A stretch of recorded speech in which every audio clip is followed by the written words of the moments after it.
Chapter 9. Breaking the Calves. Almanzo had been so busy fulfilling the ice house that he had no time to give the calves another lesson.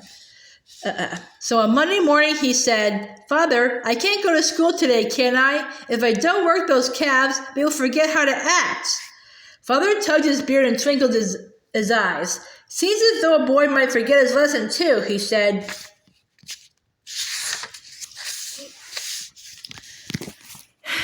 Almanzo had not thought of that. He thought a minute and said, "Well, I have had more lessons than the calves, and besides, they are younger than I be."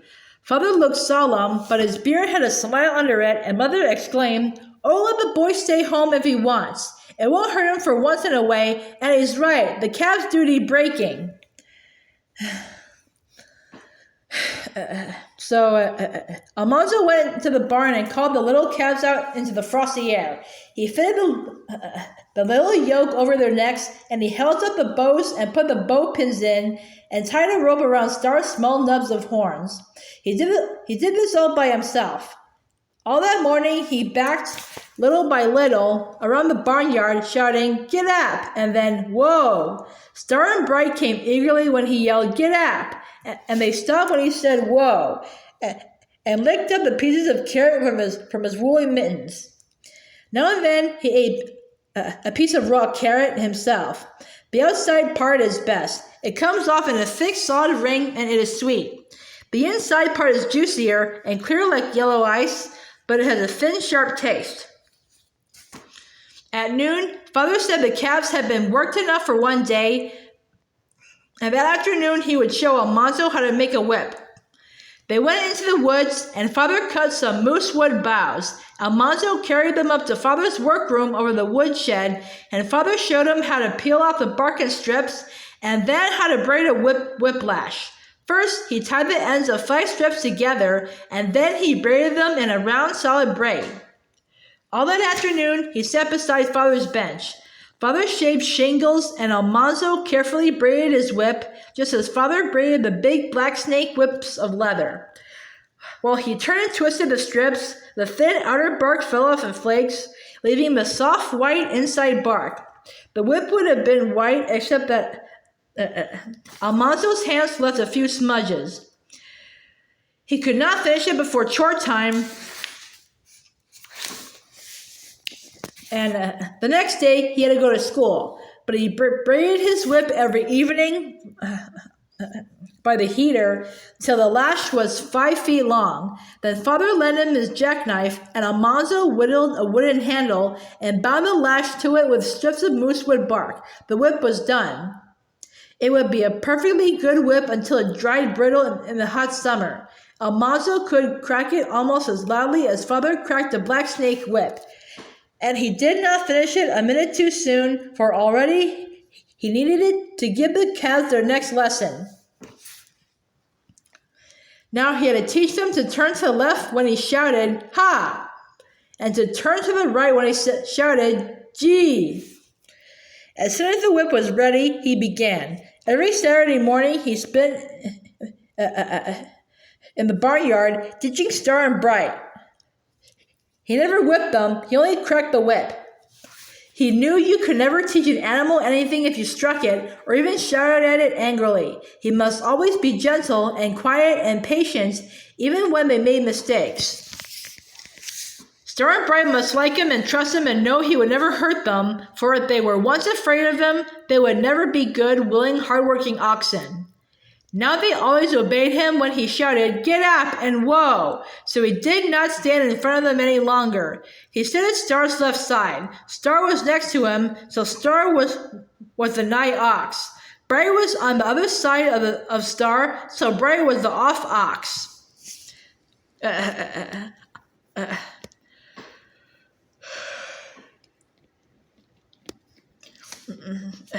Almanzo shouted, "Gee!" and cracked the whip with all his might close behind Star's head. Star dodged to get away from it, and that turned both calves to the right.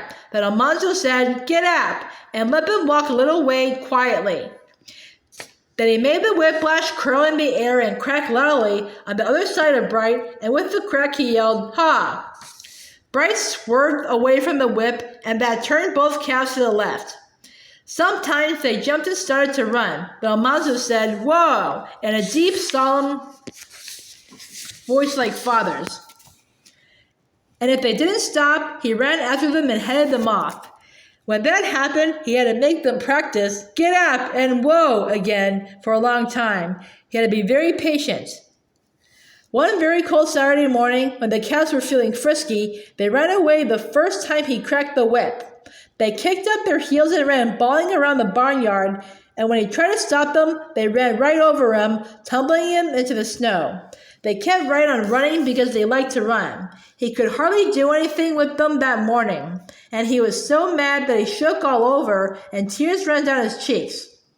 He wanted to yell at those mean calves and kick them and hit them over the head with the butt of his whip, but he didn't. He put up the whip and he tied the rope again to Star's horns, and he made them go twice around the barnyard, starting when he said "get up" and stopping when he said "whoa." Afterward, he told Father about it because he thought anyone who was as patient as that with calves was patient enough to be allowed at least to currycomb the colts. But Father didn't seem to think of that. All he said was, "That's right, son. Slow and patient does it. Keep on that way, and you'll have a good yoke of oxen yet." The very next Saturday, Star and Bright obeyed him perfectly. He did not need to crack the whip because they obeyed his shout, but he cracked it anyway. He liked to. That Saturday, the French boys, Pierre and Louis, came to see Almanzo. Pierre's father was Lazy John, and Louis's father was French Joe. They lived with many brothers and sisters in little houses in the woods, and went fishing and hunting and berrying. They never had to go to school, but often they came to work or play with Almanzo. They watched while Almanzo showed off his calves in the barnyard. Star and Bright were behaving so well that Almanzo had a splendid idea. He brought out his beautiful birthday hand sled, and with an auger, he bored a hole through the cross piece between the runners in front.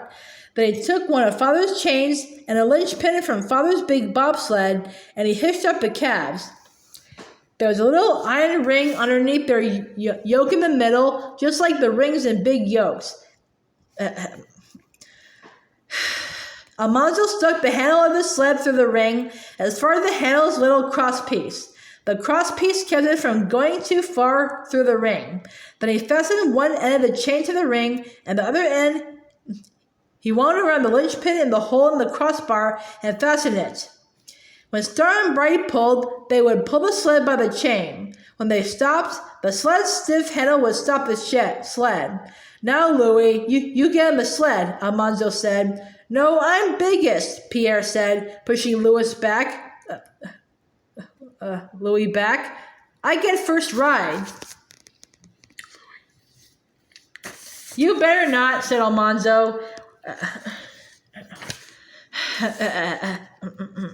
"When the calves feel the heft, they're liable to run away. Let Louis go first because he's lighter." "No, I don't want to," Louis said. "I guess you better," Almanzo told him. "No," said Louis. "Be you scared?" Almanzo asked. "Yes, he's scared," Pierre said. "I am not scared," Louis said. "I just don't want to." "He's scared," Pierre sneered. "Yes, he's scared," Almanzo said. Louis said he was not either scared. "You are too scared," Almanzo and Pierre said.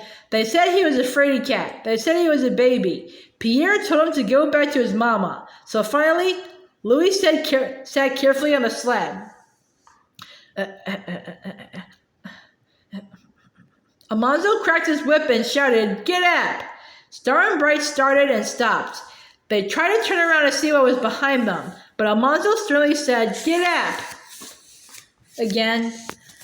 And this time, they started and kept on going. Almanzo walked beside them, cracking his whip and shouting, "Gee!" and he drove them clear around the barnyard. Pierre ran after the sled and got on too, and still the calves behaved perfectly. So Almanzo opened the barnyard gate. Pierre and Louis quickly got off the sled, and Pierre said,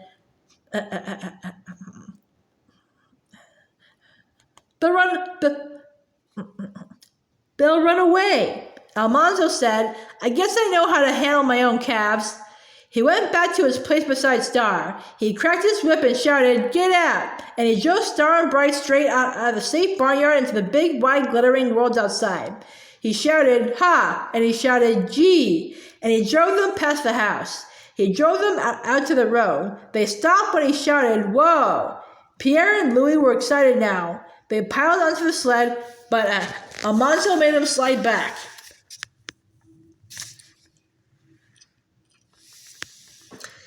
He was going to ride too. He sat in front. Pierre held on to him, and Louis held on to Pierre. Their legs stuck out, and they held them stiffly up above the snow. Almanzo proudly cracked his whip and shouted, Get out! Up went Star's tail, up went Bright's tail, up went their heels. The sled bounced into the air, and then everything happened all at once. Bah! Said Star. Bah!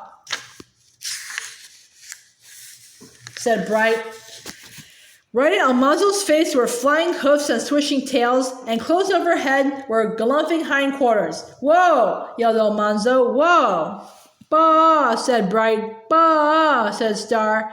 It was far swifter than sliding downhill. Trees and snow and Calves' hind legs were all mixed up. Every time the sled came down, Almanzo's teeth crashed together. Bright was running faster than Star. They were going off the road. The sled was turning over. Almanzo yelled, Ha! Ha! He went headlong into deep snow, yelling, Ha! His open mouth was full of snow. He spit it out and wallowed, scrambled up. Everything was still. The road was empty. The cows were gone. The sled was gone. Pierre and Louis were coming up out of the snow. Louis was swearing in French, but Almanzo paid no attention to him. Pierre sputtered and wiped the snow from his face and said, Sacre bleu! I think you say you drive your calves. They not run away, eh? Far down the road, almost buried in the deep drift by the mound of snow over the stone fence, Almanzo saw the calves' red backs. They did not run away, he said to Pierre. They only ran. There they be. He went down to look at them. Their heads and their backs were above the snow. The yoke was crooked, and their necks were askew in the bows. Their noses were together, and their eyes were large and wondering. They seemed to be asking each other, What happened? Pierre and Louis helped dig the snow away from them and the sled. Almanzo straightened the yoke and the chain. Then he stood in front of them and said, Get up! While Pierre and Louis pushed them from behind. The calves climbed into the road, and Almanzo headed them toward the barn. They went willingly. Almanzo walked beside Star, cracking his whip and shouting, and everything he told them to do, they did. Pierre and Louis walked behind. They would not ride.